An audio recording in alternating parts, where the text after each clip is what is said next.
It's showtime in Puerto Rico.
Good morning, everybody.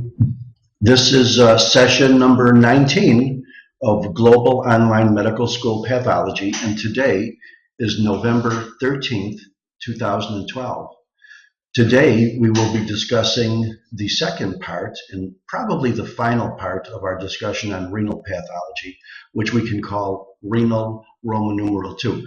We're still in Caguas, Puerto Rico today, and it's a pretty good day. A few rain clouds, but as you know, in the Caribbean, if you don't like the rain clouds or the rain, just wait for 5 minutes and it'll be sunny again. It's 8 o'clock here, which would normally be 6 o'clock in the morning in Chicago, and approximately 3 hours earlier than from what you were used to. So I appreciate the fact that a lot of people have turned out today and yesterday, even though we have changed our times and our days a little bit. And we will continue to do that during the several months that we are here in Puerto Rico. I'm Dr. Minarcik, if I didn't happen to mention it. I also want to mention Happy Diwali for those of our Indian students. We have almost as many Indian students as we have USA students here. So I'm really, really happy that we get a good showing from, everywhere in the world. I guess this would be a good time to do a few little tests and ask a few questions. So, what the drill is, we start out by saying, can you hear me? Well, can you hear me well? That's the second question. And is there a little bit of an echo in the room compared to what we normally do in Chicago? Okay, I understand that. That's because I had to close the door today, because today is a regular school day here at San Juan Bautista, and I don't want to disturb anybody out in the hallway, so we're going to be locked into our recording session here for a couple of hours. I guess I might as well ask you the most, the question I don't want to ask you. Was the music still lousy today? Be honest. I can see you're hesitating, hurting my feelings, but I kind of knew that because I was doing some tests. Well, let me tell you about the sound. First of all, I'm not quite as nervous today. I don't know if you could pick that up in my voice or not. I'm not quite as nervous today as I was yesterday because I know basically the technology works well here. We have an extremely fast internet, but we have a change in climate, we have a change in latitude, we have a change in longitude, we have a change in technology. We have a change in everything. We have a change in computer, we have a change in software. So the only thing that I'm not happy with is the music. And actually, I'm happy with the music because I can hear it very, very well. But apparently, the laptop that I have here is not as fancy as the elaborate desktop system I had at home, where I had super quality speakers and super quality microphones. It was like a little recording studio. I called the webinar people last night to try to explain this problem to them, and they admitted that if you have a laptop, that the output from your computer cannot feed easily into the internal microphone. I've even gotten an external microphone to experiment with that a little bit. But the sad thing is, unless somebody comes up with a great idea, we're going to have pretty shitty music here, quality-wise, in the Caribbean. Sorry about that. But the music was selected, once again, by one of our biggest selectors of music, and that's Dr. Devarajan. And today, all of our music will be from the musical Mamma Mia. So we have 5 ABBA songs, and I'm looking forward to playing each one. We started out with Mamma Mia, the title song, and we'll move on into our break songs and our final song with the rest of it. Okay, can I ask another question now? Part 2. Can you see the screen very well? Okay, if you can, let me see how good your resolution is. Do you see this tiny, tiny word over here that my arrow is pointing to? What does that word say? Okay, good. So you could get incredibly good resolution. Also, remember, the movies are up. Because I have a much faster speed here at the school's T1 line, rather than taking me 5 or 6 or 7 hours to compress and modify and upload all the movies, I can now do it in about 3 hours. So I was very, very happy to discover that. Okay, audio's working, video's working, music is lousy.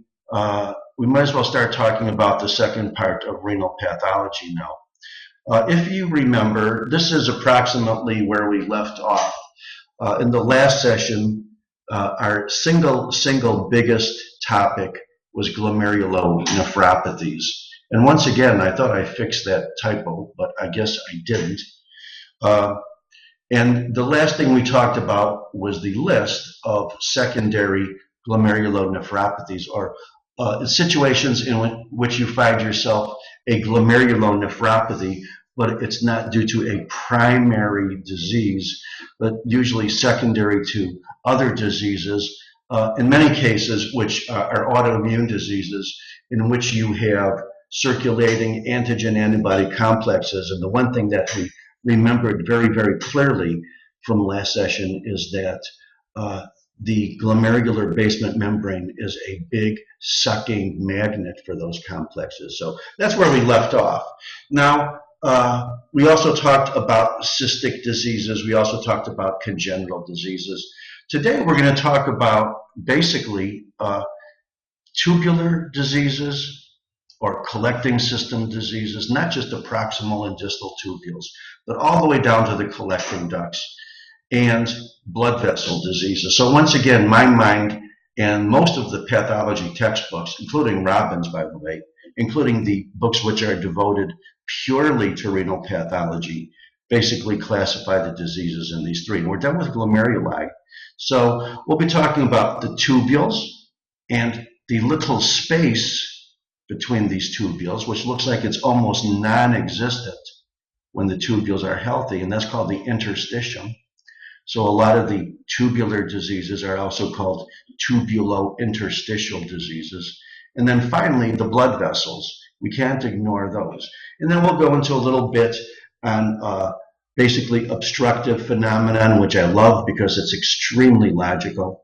And then we'll kind of move on today at the very end to the discussion of tumors. Now, everything that we have discussed yesterday and today is considered to be the domain of the so-called upper urinary tract, which means kidney. A lot of times when you talk about obstruction, you cannot ignore the lower urinary tract. However, the lower urinary tract in Robbins, as you may have noticed, is not combined with the upper urinary tract. It's combined with the male genital tract.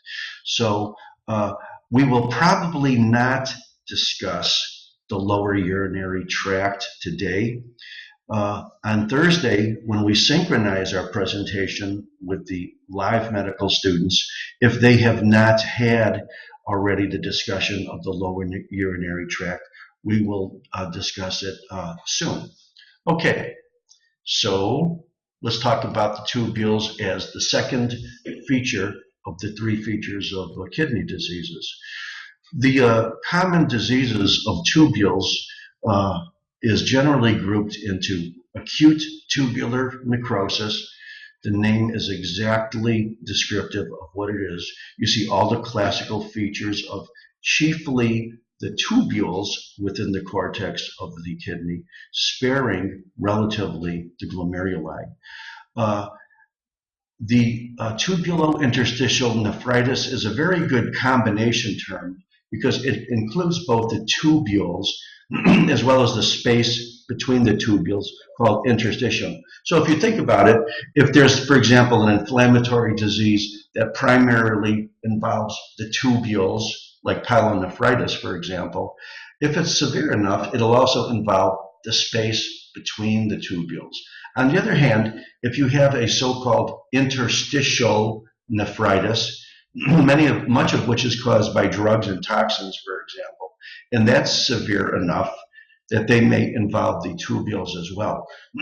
And luckily for us, the patterns of both acute and chronic inflammatory changes within the tubules and the interstitium corresponds to the classical acute and chronic inflammatory cells. So an acute pyelonephritis or an acute interstitial nephritis or an acute tubulo-interstitial nephritis will be characterized chiefly by neutrophils within the tubules or between the tubules, and in chronic, it'll be chiefly mononuclear inflammatory cells such as lymphocytes and macrophages.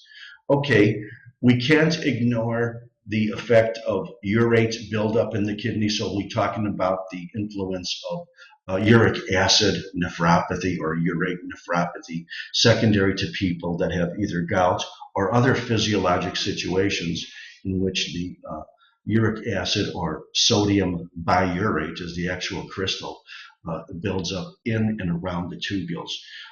Secondly, you might remember way back when we talked about this concept of metastatic calcification. We said that metastatic calcification is not due to metastatic cancer, it's due to the fact that there is a hypercalcemia systemically, whether it's due to a parathyroid adenoma or other things, it doesn't really matter. But in situations in which there's extreme buildup of calcium, one of the very, very common places for it to so-called crystallize or plate out, if you will, is in the kidneys. And that's primarily, once again, the domain of the tubules. Most of these diseases that we're talking about will relatively spare the glomeruli.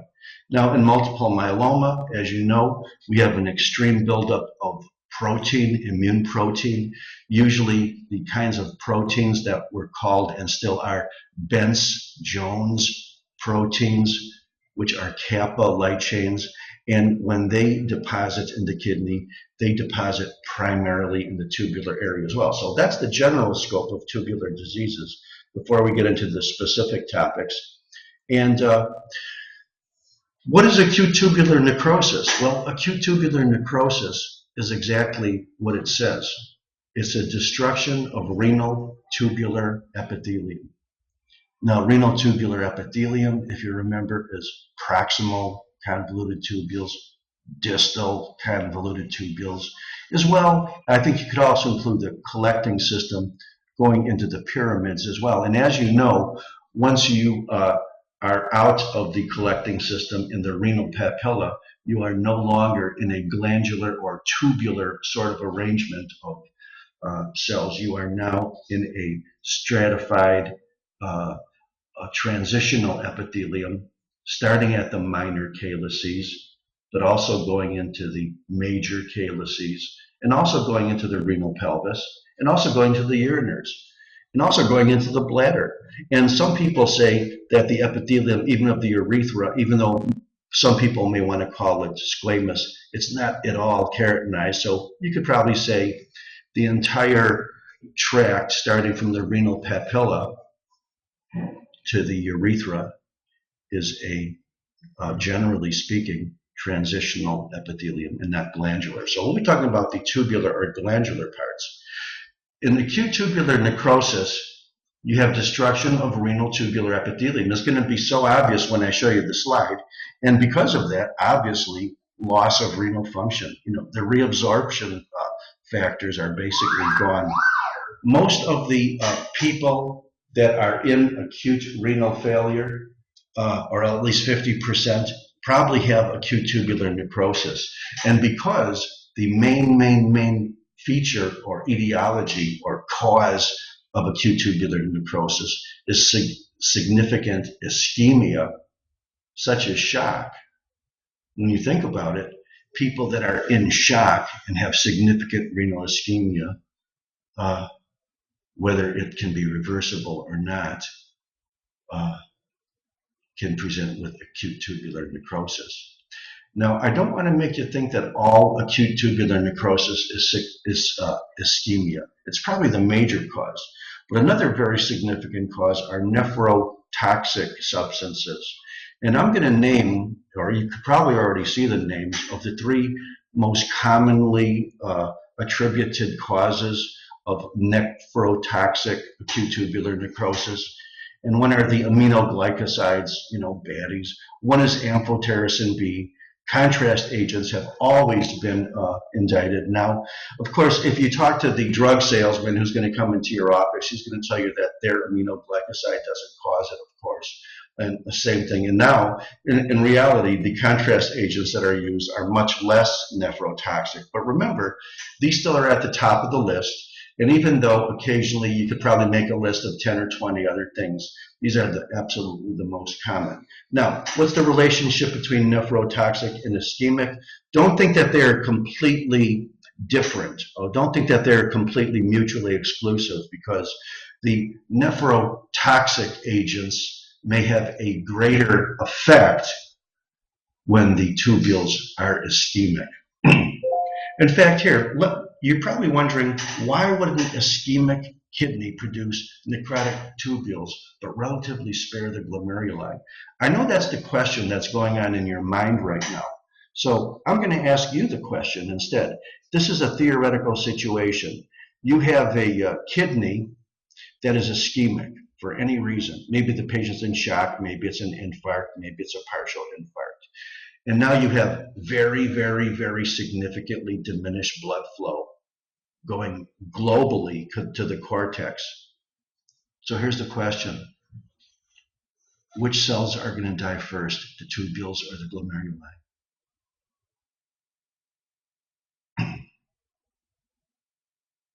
I know you know the answer.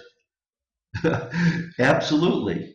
It's the tubules. Now, let me ask another question, too. Let's say you have that same situation, and the patient's in shock, or there's a massive infarct, and you now have the kidney start dying, start to become necrotic.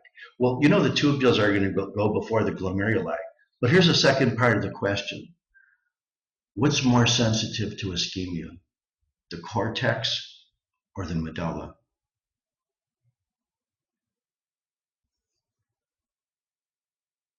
Right.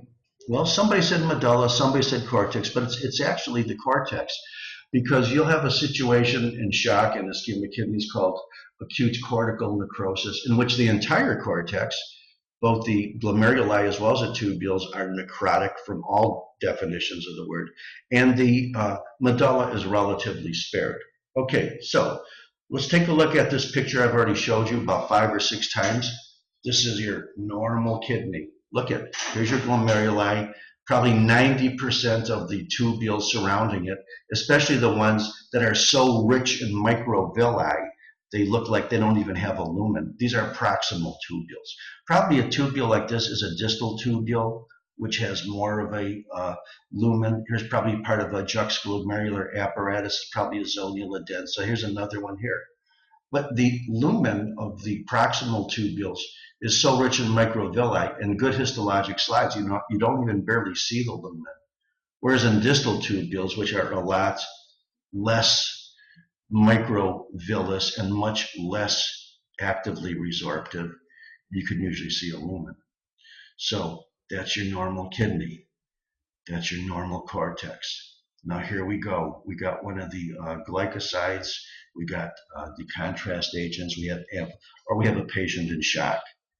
If I told you that in acute tubular necrosis, we're still going to basically see the glomeruli, but the tubules are necrotic, then you might see a picture like this.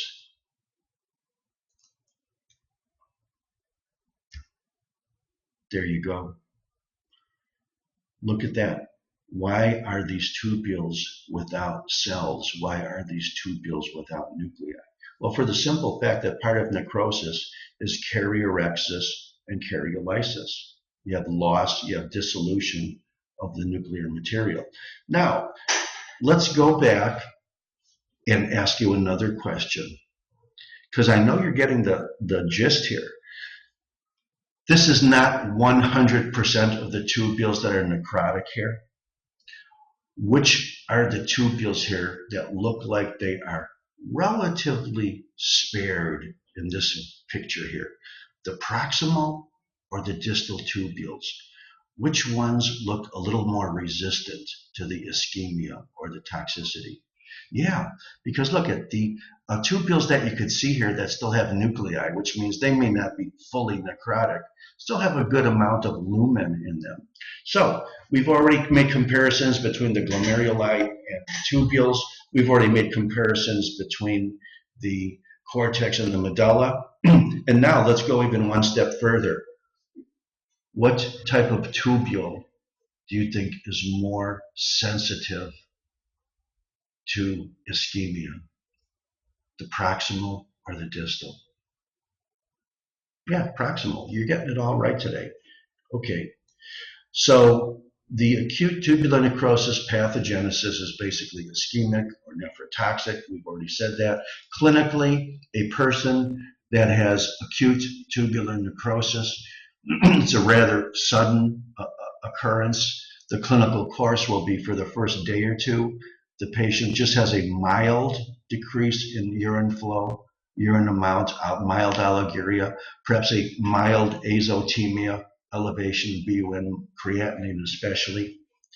And then In the so-called maintenance phase, which could be, more days depending on the severity and when treatment or dialysis occurs, it's just a progression of symptoms. The patient is more oliguric and the patient is more azotemic. At this point, the patient usually has to go on dialysis, and a good number of them recover. But remember, if the acute tubular necrosis is secondary to shock, for example, this may be the least of the patient's problems. He may be needed with other vasopressor treatments.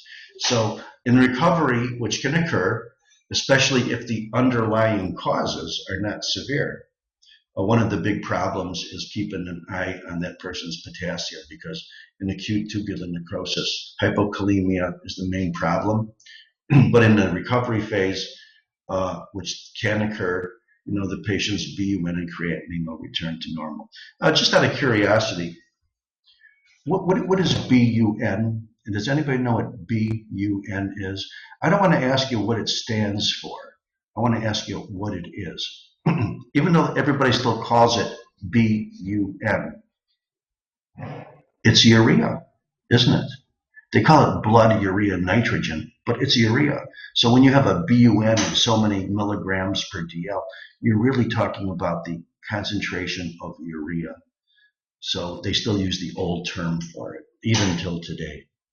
Okay, let's move on to another type of tubulointerstitial disease, the so-called inflammatory changes in the tubules and the interstitium, or the space between the tubules. Well, always at the top of the list is the most obvious one, and that's pyelonephritis, okay? Inflammation of the tubules of the kidney. Now, most pyelonephritis is caused by bacterial organisms. Most pyelonephritis is caused by what's so-called ascending bacteria from the GI tract. Many bacteria which are normal and even beneficial in the GI tract, when they get to travel upwards or ascending into the kidneys or the lower urinary tract, they are no longer nice guys. A direct toxic effect of many of the heavy metals, much of the chemotherapy, some more than others. But generally speaking, if you know a person who's on chemo, even though it may be different types of chemo, very likely they're going to be giving them something which is protective either to the bladder or lower or upper urinary tract.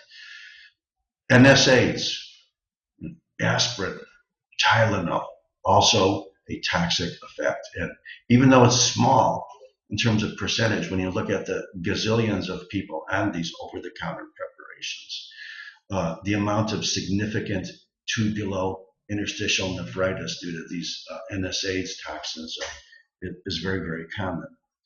Metabolic changes, the deposition of urates, the deposition of calcium crystals, much of the time calcium oxalates, but other calcium crystals are primarily causing a toxic and secondary inflammatory change in either the tubules or the space between the tubules. What about obstruction? Well, that's the most obvious cause, because we've probably mentioned several times that one of the big general principles in pathology is if you have any tubular structure in the body, I don't care if it's an artery, a vein, an esophagus, or a renal tubule, the general rule is that an obstruction to the flow of that tubular structure will probably produce a pathologic and secondary inflammatory change. So an obstruction from urate, an obstruction from a small infarct, an obstruction from calcium. These are all things that will make the situation even more. And of course, in radiation therapy, usually the kidneys are very, very protected, especially if there's abdominal radiation.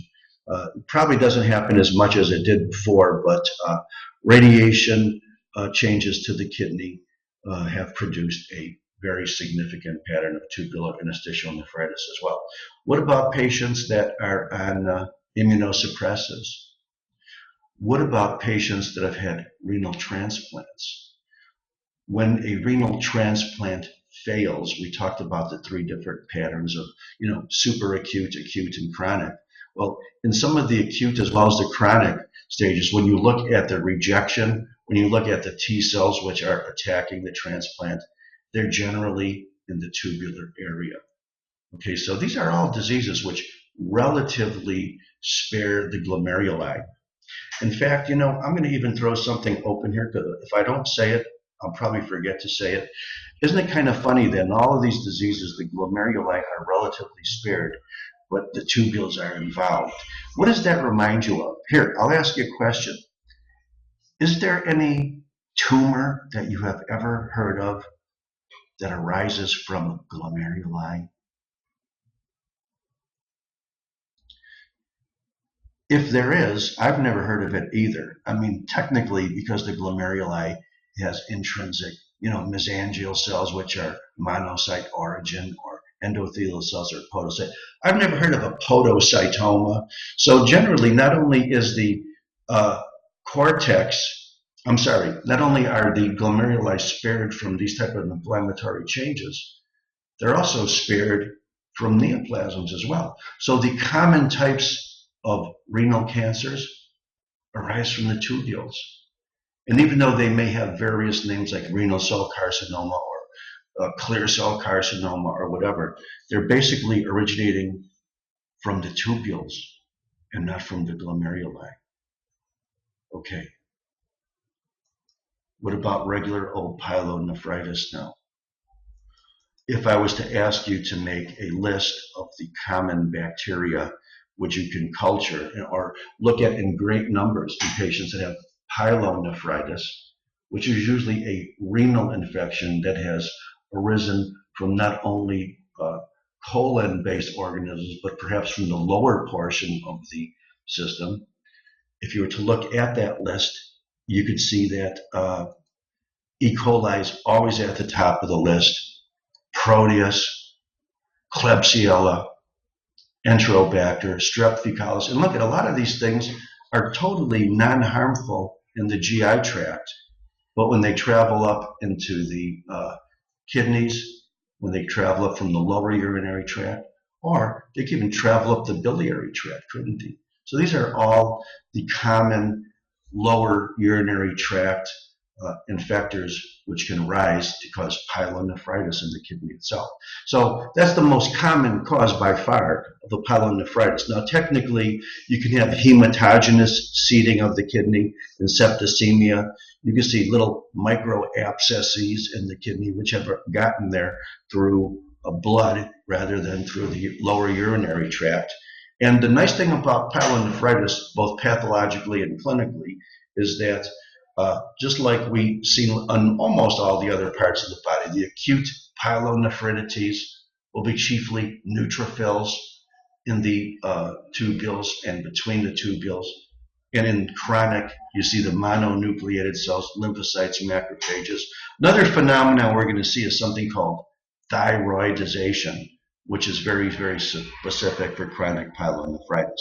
Okay, so let's take a look at the slide. You could see, in all honesty, all you could say is that it looks like there are some tubular or glandular structures.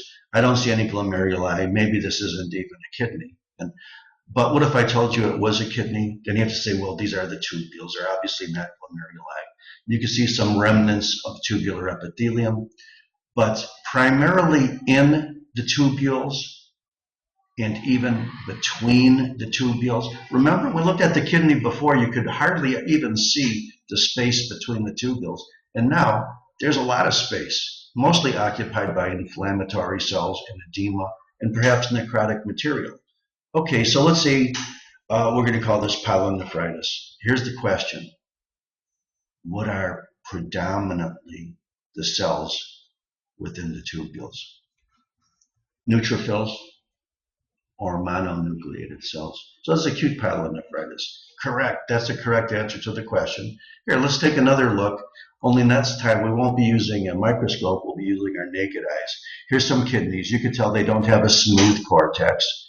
And all parts of the cortex look like they're kind of smooth, but basically you see these pitting, P-I-T-T-I-N-G, or pitted areas which extend in a broad-based, scarring fashion, not only broad-based, but also pitting. And you're saying, well, why does a cortex look like it's practically thinned out to practically nothing in these areas where these pitting scars? So the question is this acute or is this chronic? Right. And do you think that microscopically the main feature would be infiltrate of inflammatory cells or chiefly fibrous tissue? Okay, you got it. Fibrous tissue. Um, Remember the term broad-based, because whenever somebody talks about chronic pyelonephritis, they'll see broad-based scars. And if you dissected kidneys and they had these broad-based, sometimes flat and sometimes pitting scars, that's very, very, very typical for chronic pyelonephritis. What's the normal thickness of a renal cortex? Do you remember when you sliced open that kidney and you saw hopefully a pretty good demarcation here between the cortex and the medulla? Did you ever measure it with a ruler? Anybody want to take a guess? Just from their memory, you cut open that kidney, you can see you see the capsule, you see the cortex, and then you see the medulla, and maybe there's an arcuate artery running around this junction here. It's usually less than a centimeter. You could say centimeter, but I think the books will probably tell you, like maybe 7, 8, 9 millimeters on the average. Well, if there's been an area of pyelonephritis, do you think that the cortex will no longer be uniform and perhaps thin or perhaps even non-existent? True. So just like you see the scars here on the external surface of the kidney, when you cut through it, you'll see that the cortex is non-uniform and thin. Okay. Next question. Is this acute or chronic pyelonephritis? It's not a fair question because I'm just kind of throwing it out at you. What if I told you this was a thyroid and not a kidney? Would you believe me? Would some of you believe me? I could probably fool a lot of pathologists, so I could probably fool you as well. This is what they call thyroidization that is seen in the tubules. Now, you don't see a hell of a lot of infiltrates of chronic inflammatory cells or fibrosis, but you do see inspisation, which means hardening or jellification of the fluid, which is normally supposed to be in these tubules, is now not only trapped, but has become more proteinaceous, just like the thyroglobulin. So, during the course of this course, and especially in lab, I always say, there's only 2 things in the human body that look like thyroid. No, there's only 3 things in the human body that look like thyroid, but they're not thyroid. Well, one is the thyroidization phase of chronic pyelonephritis. And you want to know what the other 2 are? Anybody want to take a stab at it? Well, one of them is the intermediate lobe of the pituitary. Remember those little follicles? They look like thyroid follicles. And the other one is the breast in lactation has these big distended alveoli as well. Okay, so what are the factors in pyelonephritis? Well, once again, the big factor here is not ischemia, like in cortical necrosis, but it's obstruction. Because remember, the general rule is any significant obstruction anywhere along the level of the intricate array of tubules and collecting ducts and even like calyces is going to be a seed for infection. Because if you can't clear the juice, you have stagnation. And let's say normally, the kidneys are sterile. The urine from the kidney is sterile. The urine from the bladder is never sterile. There's always colonies of bacteria there. But if you have enough obstruction, that would always set the ground for a pyelonephritis. That obstruction could be congenital, perhaps a faulty valve, perhaps an error in development of the tubule, or it could be acquired obstruction. Okay, instrumentation. previous instrumentation, previous surgery to the area. One of the biggest factors in pyelonephritis is vesicoureteral reflux. If you have a constant reflux of those bacteria-rich bladder urine coming up into the ureters, which should be relatively sterile, that's eventually going to get up into the kidneys. What about pregnancy? Well, you can think of pregnancy as a potential obstructing factor. When you remember the anatomy of how close those ureters come to the uterus, pregnant women get pyelonephritis all the time. In fact, they get generally urinary tract infections, about 10 times more common than men, for the very simple reason that their urethra is, maybe a centimeter or so. Whereas if you ask the average guy, he'll tell you his urethra is, 20 inches or something like that. Okay, also remember previous lesions, a previous history of pyelonephritis, and of course patients that are on immunosuppressives because of transplants or any other diseases, patients with immunodeficiency diseases, all settings, all factors for pyelonephritis. I hope that these are logical. And as you can see in a lot of these things, you're probably going to be having some inflammatory phenomenon lower down in the urinary tract as well. What are some of the drugs? Again, we had a little list of the drugs that are frequently indicted acute tubular necrosis. But what about if you go further now and talk about an actual tubular inflammation? Okay, well, a lot of these synthetic penicillins, you have to keep that in mind when you prescribe one of them. Usually in the package insert, rifampin, very, very high on the list, and even our old friends, the thiazides. These are all things which have been indicted as being direct causes of a toxic pattern of interstitial nephritis. And in that case, of course, you would not expect to, culture any organisms. There would be a direct toxic effect of the drugs, not only on the tubules, but even more so the so-called theoretical space, the interstitium between the tubules. So you have patients on these drugs, maybe in a couple of weeks after they've been on it, they may have fever, they may have an eosinophilia, implying an allergic response, they may have skin rashes. And, if it's severe, they even go into an acute renal failure type picture. Okay, so those are the things to remember. And, I'm sure that you could probably recall or think of or hear of, 10 or 20 other drugs causing interstitial nephritis, but these are always at the top of the list. Now, here's the question. If I told you that this was a bacterial pyelonephritis rather than a drug-related toxic interstitial nephritis, would you believe me? Yeah, because they look similar, don't they? And you really can't tell the difference. But do you remember when we looked at the last pyelonephritis, the interstitium was not as edematous? Do you remember the majority of the tissue was still tubulous? Well, look, it looks like if you took a cross-section through this portion of the kidney, the interstitium area is at least as big as the tubular area. So yes, you have a lot of inflammatory cells in the interstitium, but they're also going in the tubule. That's why these diseases are not really separated into tubular versus interstitial, because any interstitial nephritis, whether it's toxic or not, can produce changes in the tubules, and any predominantly tubular inflammation, pyelonephritis, will produce inflammatory changes in interstitium. Last question, is this acute or chronic? All you got to do is look at these cells here and tell me what the majority of them are, and then you'll have the answer. Yeah, this is acute.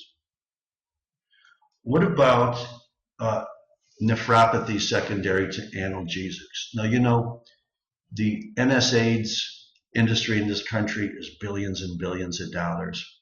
And, when you have that much money, you could probably prove that aspirin doesn't cause kidney damage. I'll tell you, that's how bad it is. But the NSAIDs in general, even though your salesmen that are wearing the three-piece suits will tell you that their NSAIDs doesn't cause anything bad.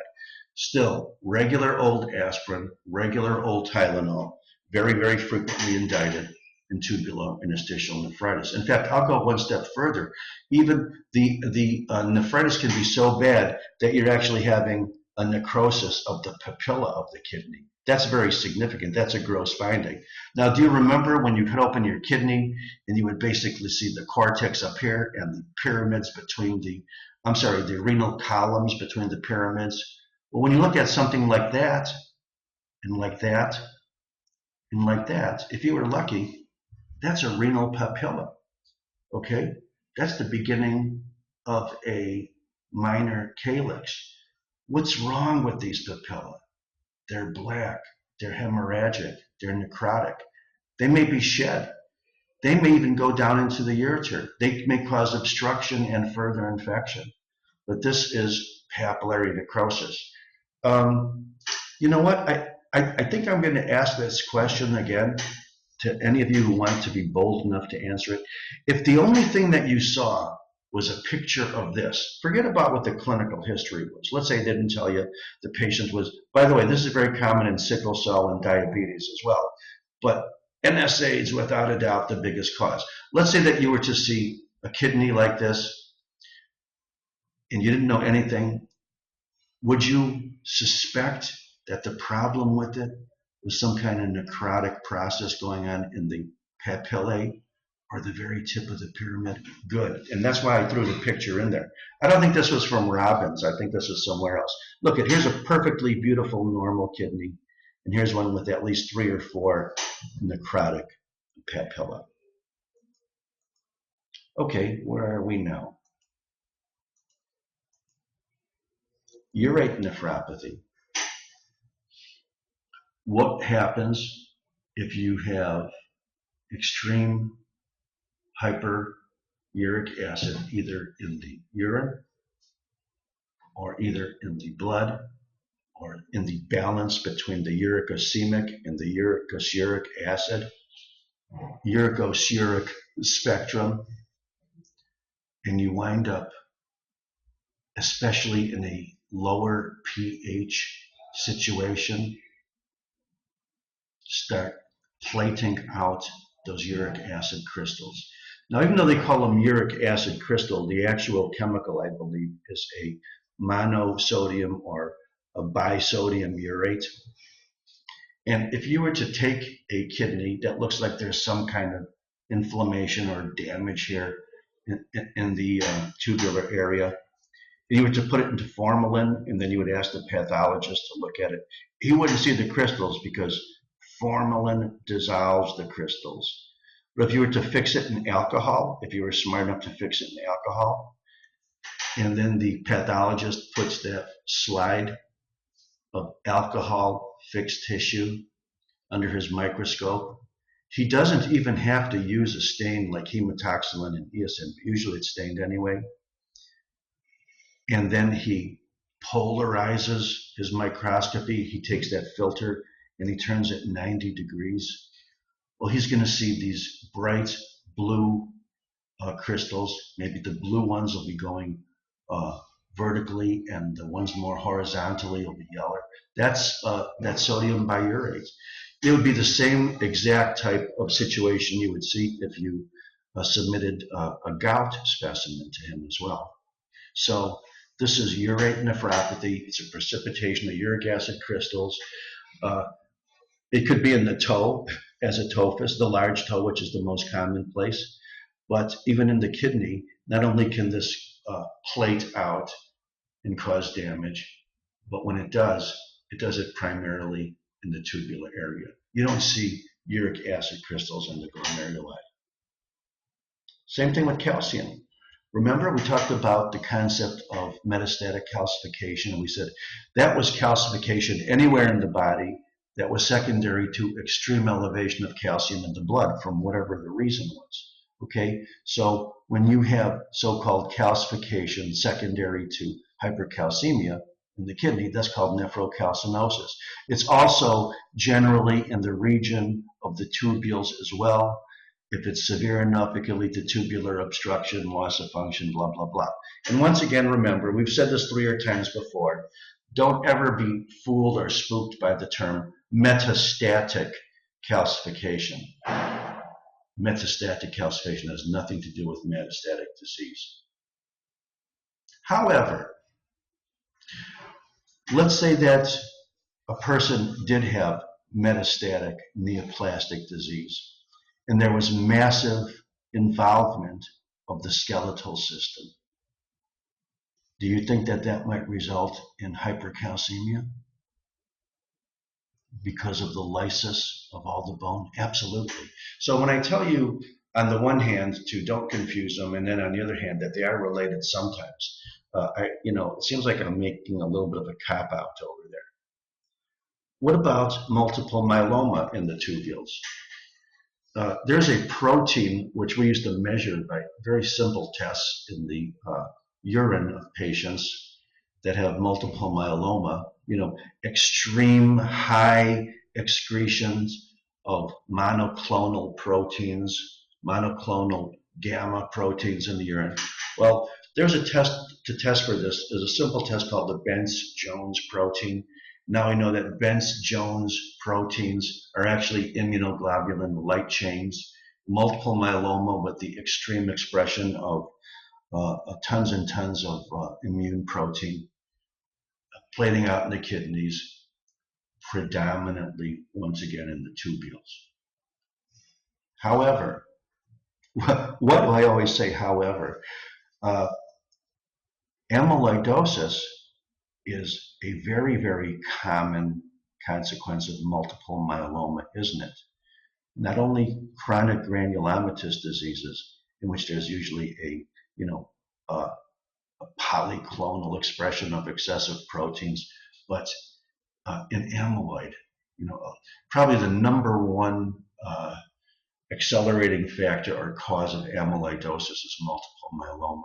And let's say that you are looking at a kidney now in a patient with multiple myeloma. Now you're looking at the glomeruli, and you do a stain called the Congo red stain. Well, it's called Congo red because amyloid is supposed to stain red, but now you polarize it. See, not everything that stains red with Congo red is amyloid. But if it stains red with Congo red, and then it turns into the so-called granny apple green on polarization, folks, that is absolutely amyloid. Of course, now it's much easier to detect small amounts of amyloid from the electron microscopy because they have a characteristic fibrillar appearance. But for all practical purposes, you expect your patient has amyloidosis. There's a biopsy. Most likely they'll do a Congo red stain, but because all of the renal biopsies wind up going for electron microscopy as well, that should be confirmed by electron microscopy. I had cases of false negative Congo reds, or it's not the easiest stain in the world to do. I can remember there was one nephrologist that was really mad at me because I called it negative on my Congo red, but it was positive for electron microscopy, so he thought I didn't know what I was talking about. Remember, electron microscopy is a lot more sensitive for amyloid. Okay, well look, what does that mean? It means we're done with the two biggest portions of renal pathology. We've done the glomeruli, we've done the tubules. So what's left? The vessels. Let me take a look at my watch here. Don't really have a good clock in here, but I'll take a look. It's already pretty close to the hour. So here's what we'll do. We'll take our usual 10-minute break and play some music, and I'll enjoy the music, but I'm sorry you can't. Whether I'll be able to fix that problem or not, I don't know, but you can tell it's still really bothering me. We'll come back in 10 minutes, even if your music is lousy, and we'll finish off the chapter, and we may finish it a little bit early. Now, rather than going through the lower urinary tract, I can't do that because we'll probably be doing that with the live medical students.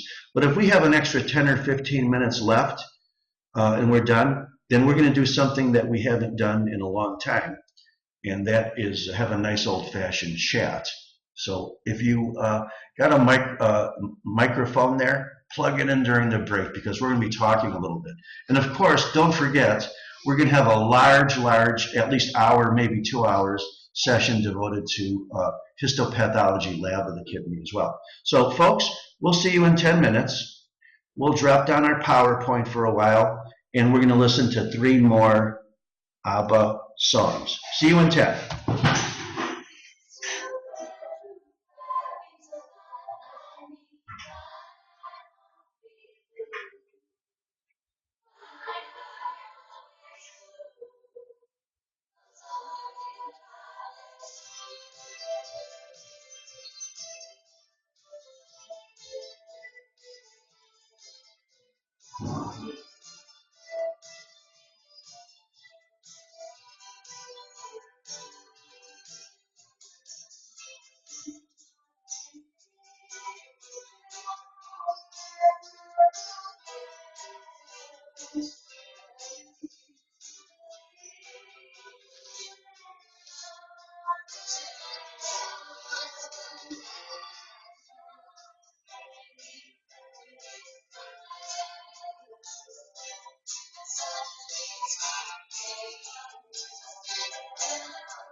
Well, we're back as threatened. I decided to come back.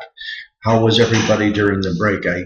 I still feel I'm kind of a people pleaser, so it bothers me when I know that your music is not as good as it's always been. I hope you could at least hear it a little bit, but I don't know whether we'll be able to fix that. The problems may get a little bit worse even when we're in the auditorium with the live medical students. You know, theoretically, it doesn't really matter to me how many people are at this live webinar. I always think of it as a recording session because there have been as many as 200 people here. We are usually averaging around 100. And even though we've moved our times and our days, we still have the loyalty of half of our regular attendees. And let me tell you something, I really, really, really appreciate that. You know, numbers shouldn't matter, but it's kind of like an ego thing. Now, last year, when we took the show to St. Kitts for a couple of months during the cold Chicago weather, we had a lot of drastic changes in times and in topics, and they weren't always announced properly. We didn't have the system that we have this year. So we wound up losing like so many students. Very often there was just a small handful of people here. We came back to Chicago and started getting regular again. Those numbers came back up. But you know, everybody has an ego, and it's nice to know that even with all of these drastic changes we've had, that you know half of you are still hanging in there. So I appreciate it. Thank you very much. Um, was everybody able to hear me pretty well during the first half, by the way? Now, I noticed there was one student that said there was sound problems. Because nobody else reported them, I assumed the sound problem was on his end rather than my end, because I don't get any indications from my master control panel here that there were any video or audio problems. So I think we're going to do okay. Now I'm going to ask you the last question before we get back into the sweatshop. And the question is, was the music shitty again? Okay, thanks for being honest. Uh, Could you at least did you hear a little bit at least? Could you hear it was at least ABBA or it had a beat to it or anything? When I make the movies and I play the movies back, I know how lousy it is. And maybe what I might wind up doing is getting a boom box in here. Or maybe when we're in a different sound system, when we're in the auditorium, it'll be better. But I don't have any promises for the music sound. But I can tell you the voice sound will continue to be good no matter what. Let's go back to the kidney. Remember, we did 2/3. We did the part on the glomerular nephropathies. We did the parts on the tubular interstitial diseases. And now we move on to the third part here called the blood vessels. The vascular diseases of the kidney are generally multiple. Some are large vessels, some are small vessels, some are capillaries. The general classification of the vascular diseases of the kidney start out with a discussion of the so-called concept of nephrosclerosis. And if you want to think of nephrosclerosis as atherosclerosis or arteriosclerosis of the smaller arteries of the kidney, you can do that. They're not exactly the same as atherosclerosis. To a certain degree, they are. But whenever you have more of a chronic sclerotic pattern of artery damage, mostly hyalinization, fibrosis, without any real active changes to the endothelium, like something we'll see called fibrinoid necrosis or onion skinning, when you don't see those features, they generally put the term benign nephrosclerosis. Now, both of them are associated with hypertension, obviously. Anything that interferes with proper arterial blood flow to the kidney, by definition, in our old renin-angiotensin-aldosterone axis, is going to cause, hypertension. But when you have more of an acute damage to the arterioles, that's when it becomes malignant clinically. A much higher sustained degree of hypertension and a much higher risk for things like cerebrovascular accidents, a much higher morbidity and mortality. One of the easiest things to remember is a renal artery stenosis, atherosclerosis of the renal artery. Very simple concept. Usually in renal artery stenosis, there's a plaque. It's much more likely to be near the origin of the renal artery rather than somewhere in the middle, or it could be multiple even. We're going to look at the concept of thrombotic microangiopathies too.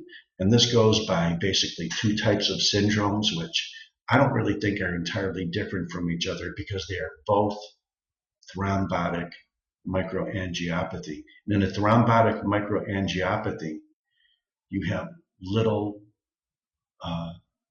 thrombi in the small vessels, frequently in the glomeruli. And because these thrombi could be consuming platelets, in one case, the patient could be very thrombocytopenic. That's the concept of TTP, thrombotic thrombocytopenic purpura. But another similar type syndrome is present in the so-called hemolytic uremic syndrome, in which you have hemolysis and thrombosis in small microvessels, even capillaries, also causing renal failure. Thrombi, why not? The kidneys get a very significant fraction of aortic and left ventricular blood flow. So an emboli from those things can very well cause changes in the kidneys as well. Primary thrombosis, perhaps due to nothing more than regular old atherosclerosis. Infarcts of the kidney. We talk about infarcts of the spleen or microinfarcts with sickle cell disease. They normally neglect a discussion on kidney because it's not as obvious or as common as the spleen, but it happens. And then another concept which we mentioned before, also seen in shock, in which there's very significant and often acute decreased blood flow of the kidney, resulting in necrosis of the entire cortex, not just the tubules, like acute tubular necrosis, but the entire cortex. So that's generally the spectrum of changes. And I'm going to turn off my iPod so you don't hear those crazy noises anymore from my friends trying to talk to me during the webinar. Starting out with benign nephrosclerosis, it's a very, very, very common disease. When we did autopsies many years ago, every day practically, there were probably more people that got the diagnosis of nephrosclerosis on their autopsy reports than didn't. It's a very, very common disease. And if you want to think of it as part of routine atherosclerosis, you probably can. But in general, routine atherosclerosis, if you haven't learned about it already, or we will get into it, is primarily larger vessels than what you see in nephrosclerosis. So in nephrosclerosis, you see the hyalinization, or what might look like an atherosclerotic vessel, of the smaller arteries, the arterioles especially. It's a very, very, very common process. Here's our normal picture of the kidney again, the one we've seen 10 times already. And now here's a blood vessel. It may be a small artery. I think it's certainly bigger than an arteriole, but look, you could barely see the lumen. And let me ask you a question now. If I told you, or the last pathologist who won a Nobel Prize, that this was atherosclerosis, would you believe me? Yes. Okay, good, because it does look the same. Only in this case, it's called, so is nephrosclerosis atherosclerosis of the kidney? Well, you might think of it that way, but generally it's smaller blood vessels. Okay, in benign nephrosclerosis, in which there is no clinical acceleration of hypertension, in which there is no high correlation with central nervous system accidents and morbidity and mortality, the arteries look awful quiet, don't they? They just look hyalinized. So what's the key feature in benign atherosclerosis? Clinically benign nephrosclerosis? It's simply hyalinization of the arterioles and small arteries. Now what about malignant? In malignant nephrosclerosis, another name for it is malignant hypertension, there is active destruction of these small vessels. It's the same vessels, it's the same arteries and arterioles, but now, rather than just being quiet and hyalinized and fibrotic, we'll see active vascular damage, we'll see disruption, extensive disruption of the endothelium, we'll see a necrosis, not just hyalinization due to fibrosis, but an actual necrosis, and we see not only significant luminal narrowing, but a term that is always used called onion skinning. And onion skinning means not only is the artery significantly narrowed, but there's a lot of disruption of the inner parts, the luminal parts, the endothelium and the subendothelial tissues, such that it looks like it's like onion skin. So why should we talk about it? Let's take a look. This is an onion. You see how in an onion you have these layers of membranes, and it looks like that the central part of the onion doesn't even have much of a lumen anymore? Well, look, here is an arteriole in malignant nephrosclerosis. There's not much of a lumen, in fact, maybe none, and there is so much active damage and edema to this intimal portion that it's disrupting almost the entire lumen. And by the way, look at this. I know you're probably thinking right now that I'm going to tell you this is fibrinoid necrosis. And I know what you're thinking. You're going to say, well, I know he's calling it fibrinoid necrosis, but it just looks regular old pink to me, just like fibrous tissue. Well, in normal sclerosis, like in benign nephrosclerosis, maybe we could go back to the thing here. You can see that this still had cellular features to it, perhaps fibroblasts. But in fibrinoid necrosis, it's truly acellular and it's irregular too. Now, it looks like fibrin, okay? Now I know a lot of things look like fibrin. Fibrin is hyaline. You say, well, amyloid looks like fibrin. Fibrous tissue looks like fibrin. Thyroglobulin looks like fibrin. But if you were to actually look at the staining features of this and compare it to fibrin, even though it's not, obviously, and that's how it got the name fibrin necrosis. What does it imply? An artery or an arteriole in the kidney or anywhere else, even in autoimmune diseases, you'll have arteries and arterioles with fibrinoid necrosis, like rheumatoid arthritis. It implies that there's active damage to that wall, and onion skinning implies active damage. So this is no longer a general old quiet process like nephrosclerosis. This is something which is going to be associated clinically with a higher degree of hypertension and an accelerated degree of hypertension. Okay, so what's the summary? Benign nephrosclerosis, simple hyalinization. Malignant nephrosclerosis, also called malignant hypertension, fibrinoid necrosis, and or onion skinning. I couldn't ever imagine somebody expecting you to diagnose malignant hypertension without showing you one or both of these characteristic features here.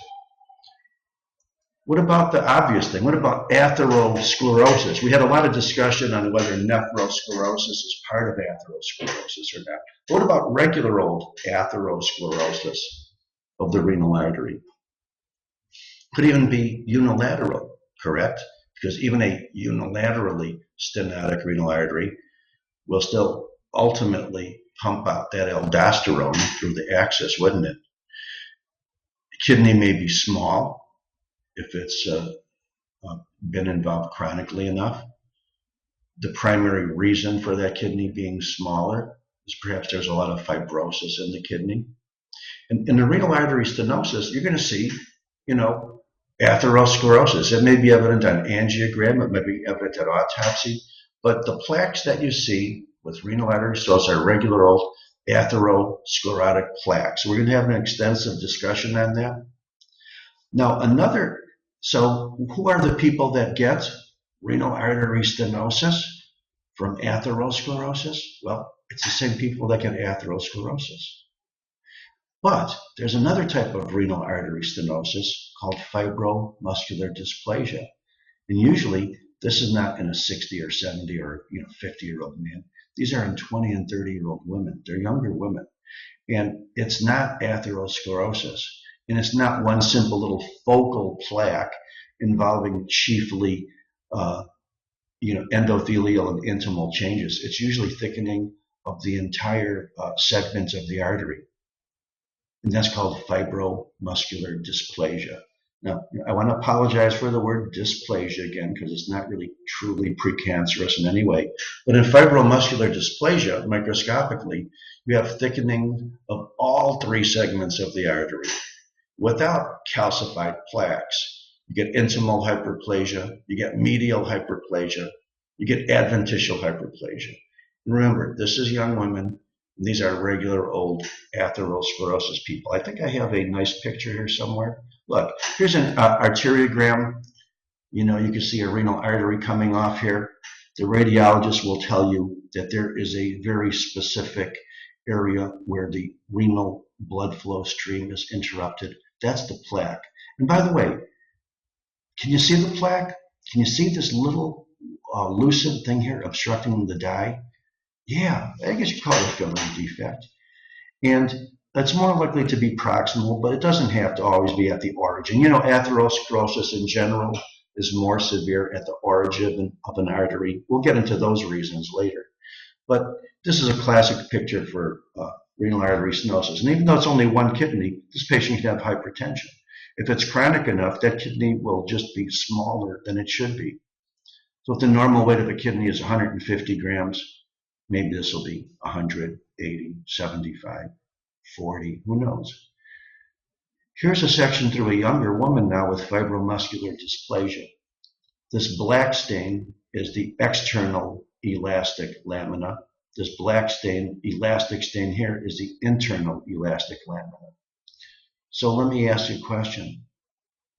Which of the layers of this artery is thickened? Look at this tremendous different thickening or increased in distance between the internal and the external. Look at that muscular layer. Look at the thickening of the adventitia. And even the intima looks like there's more thickening. And this is not going to be one single. And look at, where's the calcium? There is no calcium because it's not atherosclerosis. That's why it's called fibromuscular. They should probably call it fibromuscular hyperplasia, but it's called fibromuscular dysplasia. What about the small blood vessel, the tiny ones, even the capillary level blood vessel diseases of the kidney? Well, there's basically two kinds, and they're both microangiopathic phenomena. And one of them is called hemolytic uremic syndrome, and one of them is called TTP. Now, hemolytic uremic syndrome, is basically, if you're a splitter rather than a lumper, there's three different types. One is in a child, one is an adult, and one's kind of in a familial pattern. But the process is the same. In every case, you have small thrombi in the small blood vessels of the kidney, including and especially the glomeruli, which will eventually result in renal failure.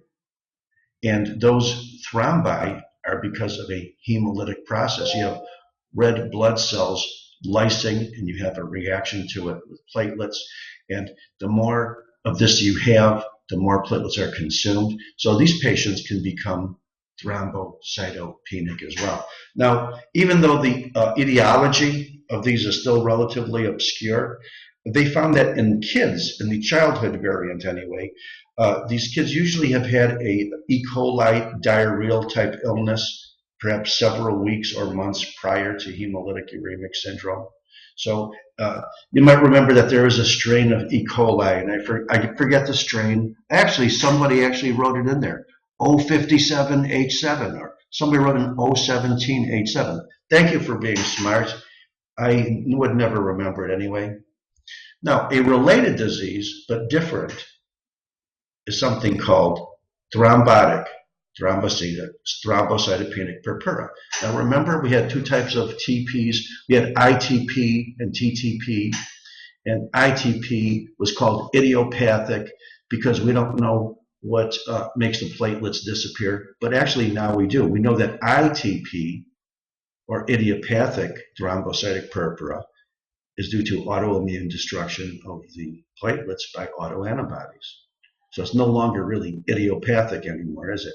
Now, in thrombocytopenic purpura, thrombotic thrombocytopenic purpura, the reason for the thrombocytopenia is that the platelets are being consumed by these small thrombi, okay? And therefore they are thrombocytopenic by virtue of the fact that they are all going to these multiple small thrombi in the kidney and elsewhere. Now, I hope I'm not making it sound like, hemolytic uremic syndrome and TTP are predominantly diseases of kidneys, okay? If you could imagine that this is probably going on in every organ of the body, the organs in which it might make the most serious damage are the vital organs, rather than the bone or the muscle. So if you have TTP and it doesn't involve the kidneys, it may be, theoretically, relatively asymptomatic. But if it's involving the kidneys, it could, like the hemolytic uremic syndrome, result in renal failure as well. Okay, so let's take a look pictorially now. If I was to show you a very, very nice picture of a glomerulus here, and you can tell this is not regular old H&E. It looks like it might be a trichrome stain, right? Because some of the perhaps collagen fibers look like they are green, and even a little bit here in the kidney. Now, normally, if you were to see some red blood stuff inside of maybe a dilated capillary, you would say, oh, well, that's just congested capillaries or blood or something. But there's a very specific stain you could do called a fibrin stain, which this is. So when you do a fibrin stain on the capillaries in the kidney and you see that they are positive, in this case it's red, you can say that this patient has a microangiopathic vascular disease. So we have hemolysis in these glomeruli and elsewhere in the body, thromboses in the glomerular capillaries, not just glomerular, but elsewhere, and thrombocytopenia, secondary to the fact that all of these millions of little thrombi are consuming platelets. So your body pool of platelets is significantly decreased, and hence the term thrombocytopenia. So do you think this is pure fibrin in these little stained areas, or do you think there's a lot of platelet material there as well? Okay, right answer. What about the more common and logical phenomena of the kidney? Things like simple atherosclerosis. What about atheroemboli? What about small blood vessel disease, small tiny infarcts like you see in sickle cell disease in the spleen? Well, that can occur in the kidney as well. Or what about a significant situation in which you have very significantly globally impaired blood flow to the kidney, like in shock, in which the entire cortices are very, very, very pale, relatively sparing the medulla. That's acute cortical necrosis. Let me ask you a question again. And I know most of you can hear me, although one person can't. The one person that can't has a problem. His name is Mark, by the way. He keeps saying he has audio problems, but I know the rest of you are hearing me. So I'm going to ask you this question. Let's say that you cut this kidney open, you know, on a patient that died, or maybe on your autopsy table or on your anatomy table. Would you notice that the cortical tissue, including, you know, the renal columns as well, is very, very, very pale? Would you call these pale? Absolutely. Now, if you looked at the cortex under the microscope and you saw that both the glomeruli in the kidney looked like coagulative necrosis, would you be inclined to call that cortical necrosis or just tubular necrosis? And that's what it is, it's cortical necrosis. Let me show you another interesting feature. Let's say that you saw this small artery, it's actually an arteriole, isn't it? It's pretty small. Let's say that you saw this very small artery or arteriole in the kidney, and it had cholesterol clefts in it. Do you see? This is not just a jagged lumen. This is actually classically what we see in the plaques of large arteries. This is cholesterol. This is part of the plaque. You would probably be thinking, why would this tiny arteriole in the kidney just be overwhelmed with this cholesterol plaque-like material? Well, the answer is it came from higher up.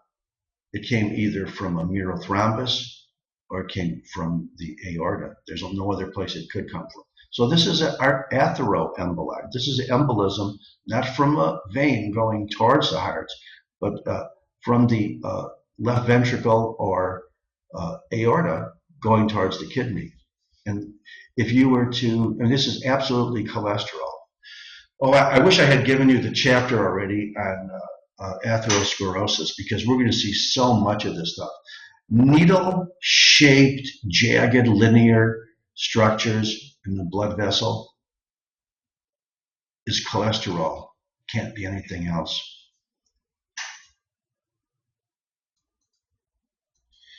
Here's acute cortical necrosis. In fact, even though we're not on high power, you could take something like this and actually draw a little yellow line. And if you were to draw that along here, you could say, west of this line, you could basically see that the glomeruli and tubules still look like they have nuclei as well. It's not just one big bunch of coagulative necrotic material. But east of this line, looks like the southern tip of Illinois to me, we have, basically no cellular, no nuclear definition at all. So I wish I could blow this thing up for you. We actually will when we get to lab. This is acute cortical necrosis. Now here's the question. Do you see any nuclei within this glomerulus? Yes or no? Most of you are saying no. Some of you are probably saying maybe one or two. But basically, you don't see cellular detail in this glomerulus. This is necrotic. Also, the tubules are necrotic as well. Now, if the glomerulus looked fairly normal cellular, but the tubules were necrotic, what would your diagnosis be? ATM, right? But what if the entire cortical material, both the glomeruli and the tubules, don't have nuclear and cellular definition and look like coagulation necrosis? Then you could call that acute cortical necrosis. Okay.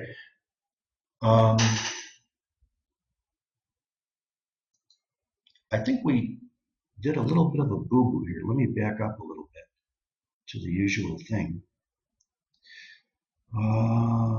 Darn. What happened?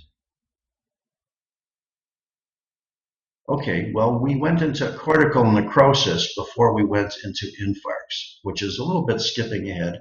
But let's take the concept of a regular old renal infarct now, okay? If you remember, infarcts of organs which have end arteries, like a spleen, like a kidney, are much easier to infarct than organs like the lung or the liver that have a dual blood supply.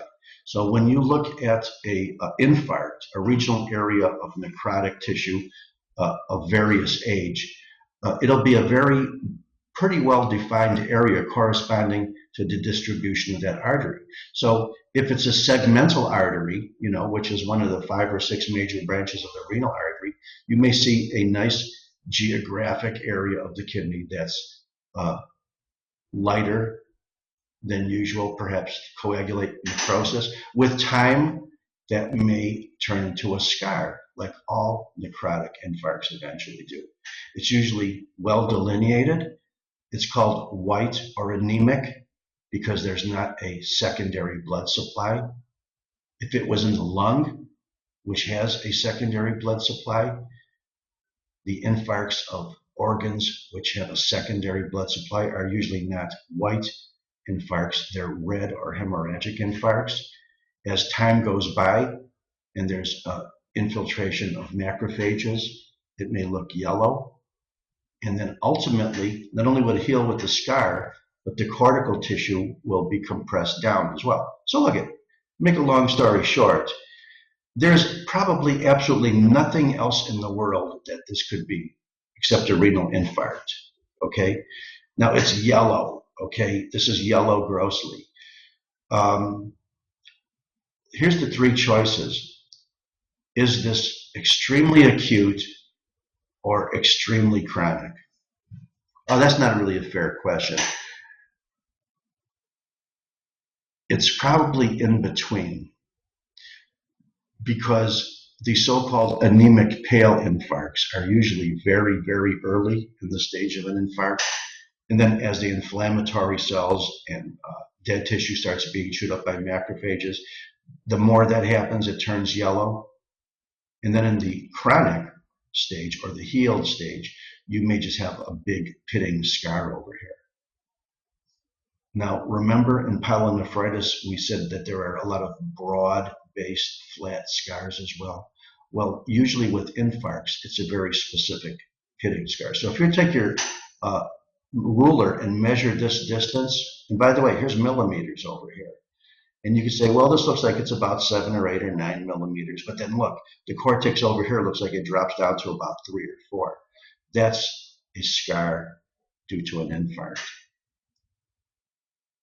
Okay, and I told you this was cortical necrosis. It could be, but remember, in all honesty, all that it is necrotic tissue in the kidney. Everything is coagulative necrosis. Okay.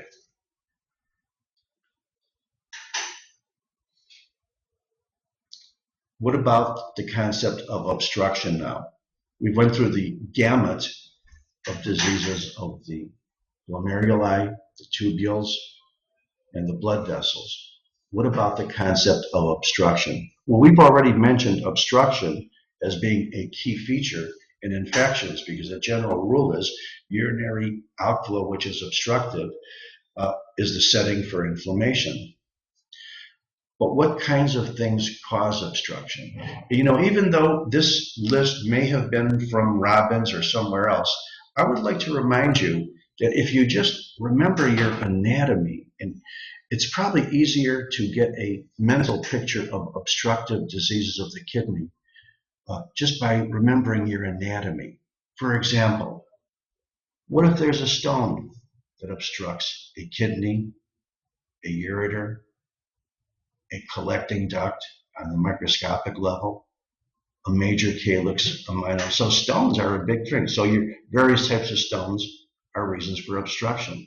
Could you have a congenital obstruction? Very, very, very common. What about prostate enlargement?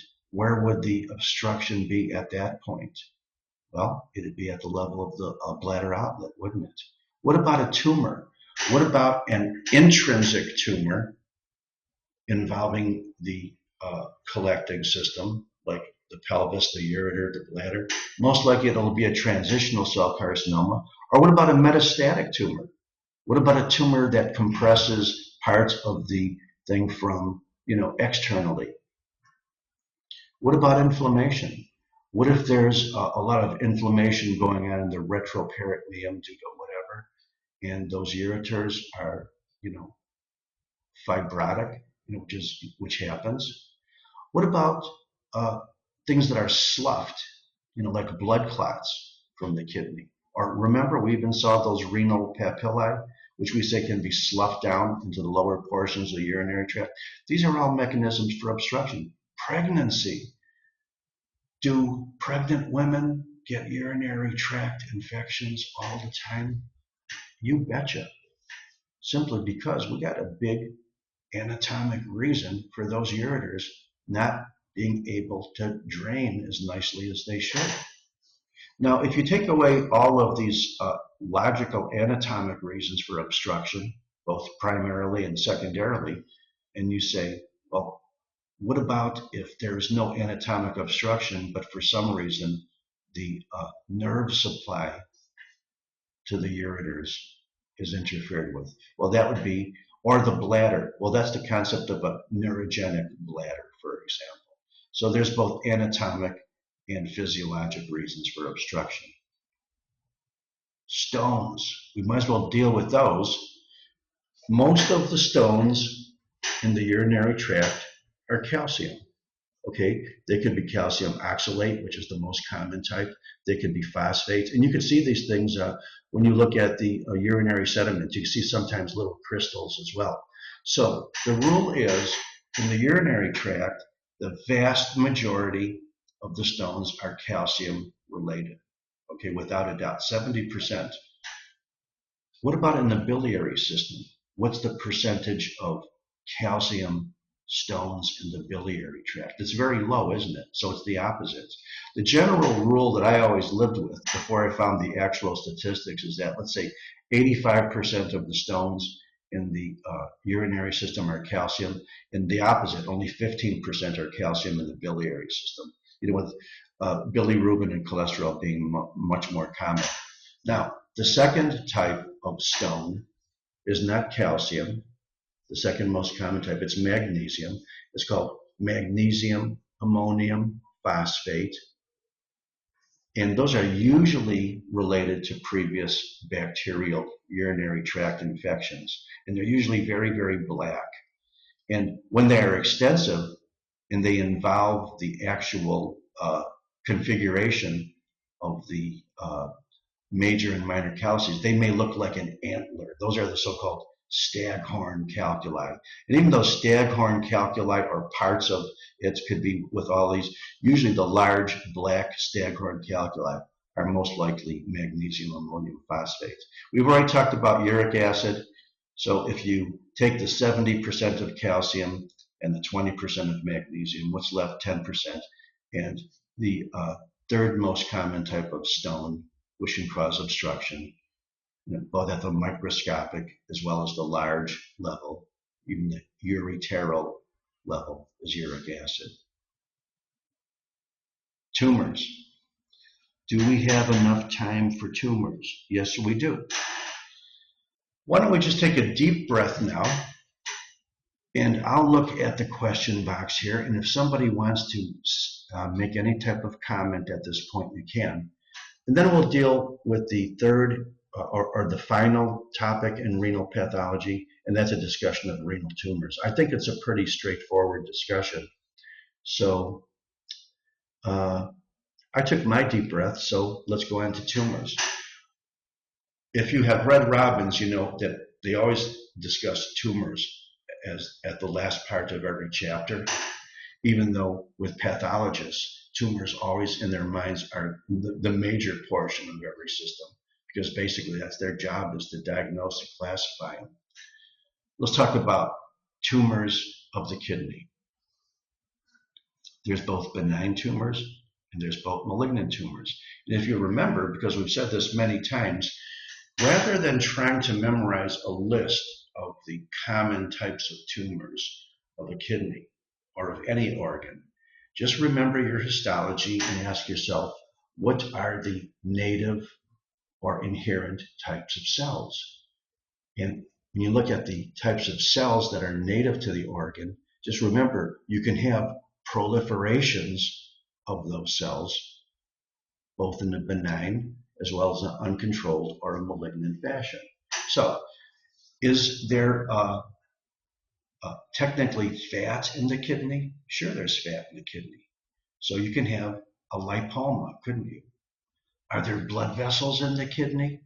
Sure, there's blood vessels in the kidney. So you can have an angioma. Is there smooth muscle in the kidney? Sure, there's smooth muscle in the kidney. So one of the common types of tumors of the kidney, usually benign, is something called an angiomyolipoma. Sometimes there's more angio than myo. Sometimes there's more lipo or fat than there is angio. But generally speaking, one of the most common benign tumors is angiomyolipoma. Now, do the tubules form sort of a glandular array? So could a benign tumor of tubular structures be called an adenoma? Absolutely. Could that adenoma, if it's growing in an increased fashion, have a papillary configuration as well? Yes, it can.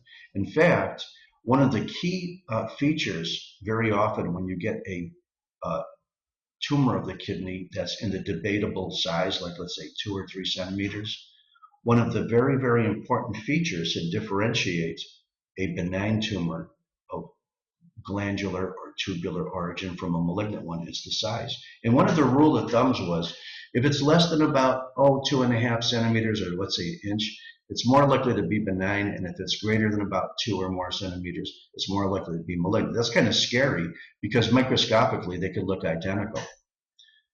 Do you have fibrous tissue in a kidney? Of course. So a fibrous tissue is another type of benign tumor.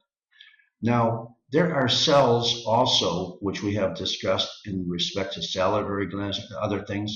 There's another type of benign tumor, generally regarded as benign, in the kidney called an oncocytoma.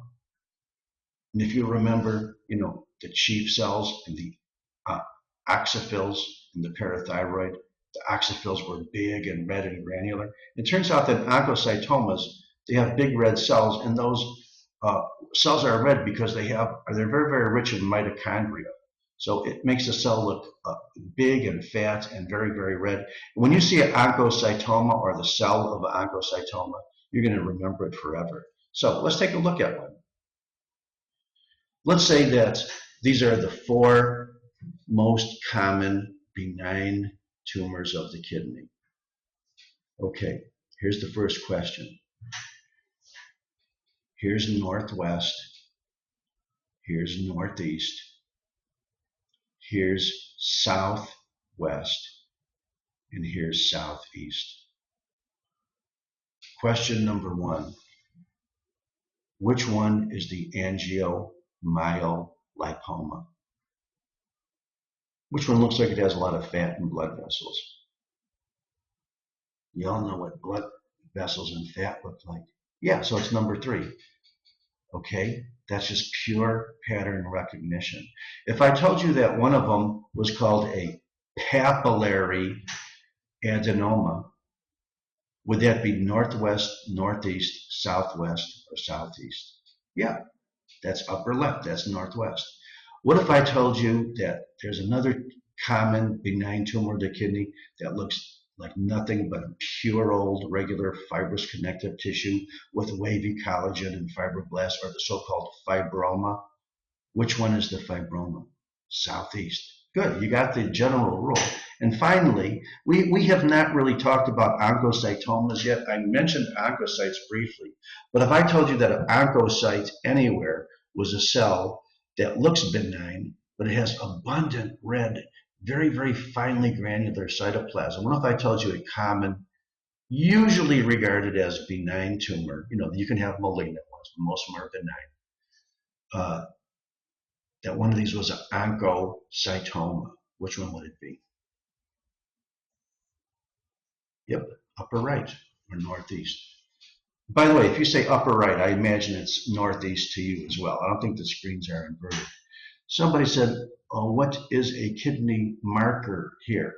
Well, you want to know something? In this case, I don't really think you need a marker to recognize a papillary structure or an oncocyte. There are probably some markers that have identified oncocytes. I don't know what they are. But the fact is, when you see an oncocyte, there's really nothing else it could be. If somebody knows of a specific immunochemistry marker for an oncocyte, please blurt it out and I'll learn something. But I've never ordered markers for oncocytomas, because all of these tumors are not only benign, but they look like the tissues that they're named after. Now, let's talk about the malignant variety, now that we're a big expert on benign tumors of the kidney. And probably the best name for a malignant tumor of the kidney, and most of them are called these, is renal cell carcinoma. Okay? Now, because these arise from tubular type epithelium, and the tubules are glands, do you think that the old name for a renal cell carcinoma could have also been adenocarcinoma? Do you think that some of the people that say renal cell carcinoma might also say renal cell adenocarcinoma? Well, the answer is absolutely yes. Now, let me ask you another question. If a lot of those tumor cells are loaded with glycogen and loaded with fat, so when you look at them, they look like they have a clear, washed out cytoplasm, do you think that the most common type of renal cell carcinoma or renal cell adenocarcinoma might also be called a clear cell carcinoma? Okay.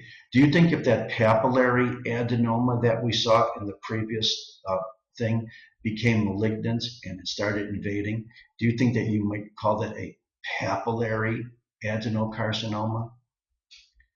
So that's the basic rationale for the classification of renal cell carcinomas. They originate from the tubules. They frequently look clear. They can grow in a papillary or glandular fashion. And folks, most people don't want to believe this, but the relationship between tobacco or cigarette smoking and renal cancer is almost as strong as it is between lung cancer. Okay, if you look at the statistics and do the demographics, the people that have renal cell carcinoma very, very often, very, very big smokers. There are some hereditary or familial renal cell carcinomas as well. We won't go into the genetics of that. I know it's not simple. And here's the question. If these clear cells here, we haven't seen them yet, but if they are very, very much loaded with fat, what color do you think they're going to be grossly before you actually cut into them and do the slide? Yeah, yellow. So the rule is anything that's washed out from fat or lipid material that's white microscopically is going to be yellow grossly. Next question. Does the kidney itself, the parenchyma, the substance of the kidney itself, When you learned about the glomeruli and the tubules and the collecting ducts, blah, blah, blah.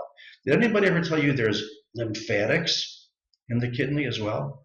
So if you have a tumor in the kidney, does it go to the perirenal lymph nodes, or does the kidney not have lymphatics? So if you have a clear cell carcinoma of the kidney or any kind of carcinoma, and so the kidney proper, do you think it's more likely to go into the blood first than into the lymphatics? Right. So if you see a carcinoma of the kidney, and the urologist does the resection, and he's actually looking at the renal vein, and there's some tumor in that renal vein, what is the likelihood that it's already metastasized to the lungs? Very, very high, isn't it? You could assume it has. Another thing I want to tell you is that of the 4 organs that usually very, very, very quickly metastasize to bone, such as prostate, such as breast, and for some crazy reason, follicular carcinoma of the thyroid also, renal cell carcinoma very, very often metastasizes to bone as well. That would be a great question. I would love to ask it. What are the 4 types of cancers that usually metastasize to bone? Well, you already got the answer. Okay, so there's a kidney. You could see that this is, by the way, is this the left kidney or the right kidney over here? See, there's no label on it, so you don't know. But which one is this, left or right?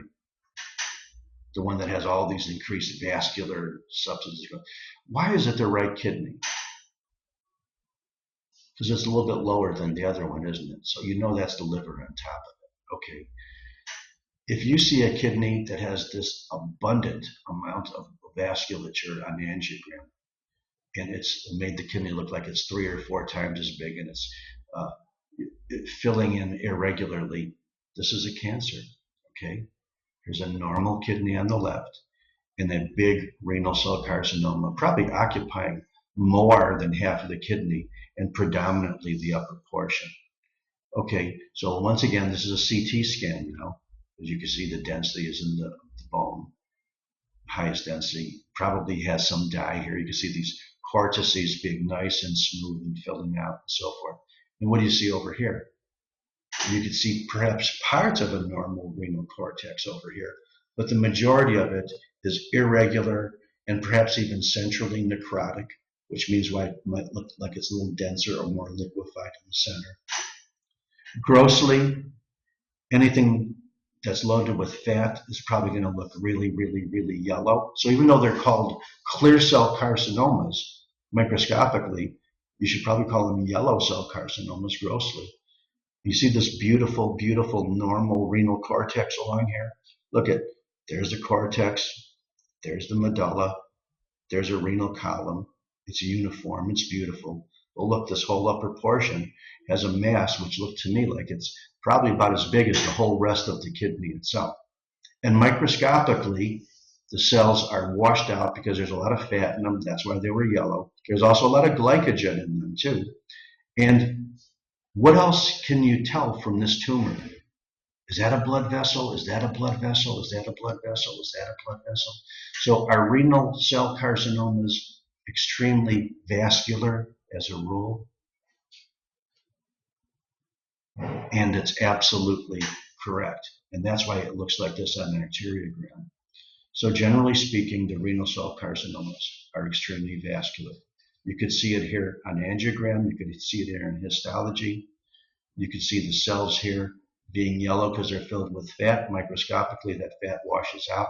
And I think the CT is about as nice. Well, you can see this is not a normal kidney here on the left. This is a big, giant mass occupying the renal, the place where the kidney should be. And that might be some residual rim of normal cortex there. I don't know whether I want to call that tumor or rim of kidney. Okay, I think we're just about done.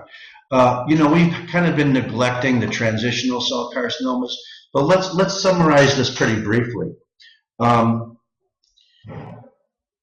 I don't want to give you the false impression that all of the carcinomas of the kidney are renal cell carcinomas derived from the tubules, because if you remember, when that tubular architecture and the collecting ducts and the pyramids and the papillae finally end, as soon as you get into a minor calyx, as well as a major calyx, and as well as your pelvis, as well as your ureter, as well as your bladder, that's all transitional cells, isn't it? That's urothelium. So probably 90% of the kidneys are renal cell carcinomas, but when you get the parts of the transitional epithelium, either in the calyces or pelvis, that's transitional. So the transitional cell carcinomas of the kidney arise from the mucosa of the major calyces, the minor calyces, and the renal pelvis. The clear cell carcinomas or clear cell adenocarcinomas or your run-of-the-mill renal cell carcinoma arises above that. They're considered as tubular in origin, or the same cells that give rise to the tubules. Now, let me ask you this. What type of cancer is more likely to show blood in the urine early? A transitional cell carcinoma or a renal cell carcinoma? Transitional, obviously, because it's in the lumen itself, isn't it? Now, here's another question. Do you think a transitional cell carcinoma of the renal pelvis or calyces, do you think it looks exactly like a transitional cell carcinoma of the ureter or the bladder? Yes or no? Absolutely yes, because it's all the same epithelium, isn't it? And last but not least, well, maybe it's not last but not least, because I think I'll show you a picture of it at the end. The one thing about transitional cell carcinomas, whether they're associated with the kidney or whether they're associated with the bladder, they're very, very often multiple. So how would you explain that? You explain that by saying that if you assume that the carcinogenic influences, whatever they are, we'll get into that more later, but if you assume that the carcinogenic influences are there in the urine, for example, well, that urine coats the entire lower urinary tract, doesn't it? So just remember, and this actually happened with the Pope as well. Pope, P-O-P-E, the guy in Italy. They actually found one transitional cell carcinoma, and they thought it was okay, and then they found there was another one. This is very, very, very commonly the case. So when a urologist sees a transitional cell carcinoma anywhere, he's going to explore both ureters, the bladder, go up and down as much as he can to make sure that there's not another one going on, because they are very, very often multiple and associated with other parts of the transitional epithelium. And I think this is our last picture. You can see a kidney here. You can see a large, fairly well-described mass in the pelvis area. You can see part of a ureter there. It looks like the kidney itself doesn't look too bad. But you see a pelvic tumor of the kidney is a transitional cell carcinoma. A primary pelvic tumor of the kidney is regarded to be a transitional cell carcinoma until proven otherwise. And as you know or may not know, because we'll deal with it when we get to the lower urinary tract, almost or a very, very large portion of these urothelial or transitional line tumors also take on a finger-like or papillary fashion. So a very, very large number of transitional cell carcinomas are called papillary transitional cell carcinomas. I think we're done. And did I go over time? Yeah, I went over time by a minute. So I don't think we're going to have this big, big discussion that I was hoping to have. But we covered an awful lot of material in 2 days. And what we're going to do in our next session, which will be Thursday now, we won't have any session tomorrow. This is the part that I'm the most nervous about, by the way, because I'm going to be introducing you, my online people, to the real live medical student bodies. Let me tell you, I'm going to break it down. They're just like you. They're students. A lot of them are from the United States. A lot of them are from Puerto Rico. They speak both Spanish and English, and I don't speak any Spanish, so I have to do everything in English. And I could tell you just from the type of questions that you ask me and the type of demographics I know about you, you're a lot like them. And as far as I'm concerned, I'm not going to say one is better or one is smarter or whatever. You're going to still keep on attending the lectures and asking the same kinds of questions that they do. They might be able to see your questions if you type them into chats. And if they ask a question, you may not be able to hear them, okay? Because they're not going to all be wired up to microphones. So that's it. We'll see you in 2 days, which will be what, 46 hours. And thank you for suffering through what to me used to be an ordeal, but now I like renal uh, pathology a lot.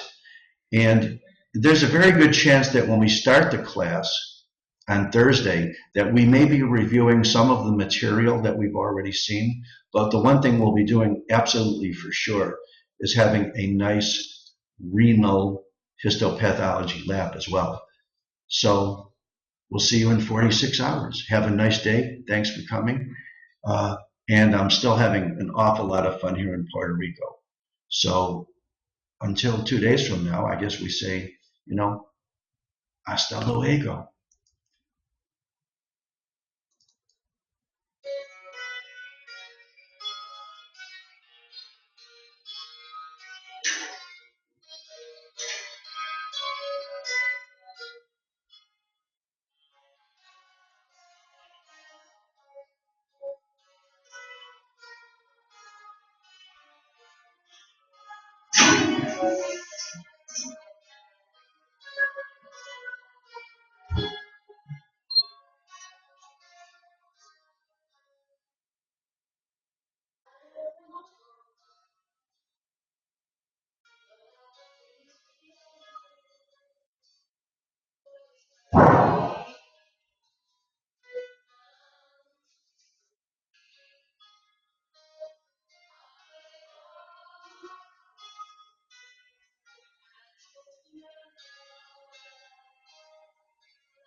Rock on, you buzzards.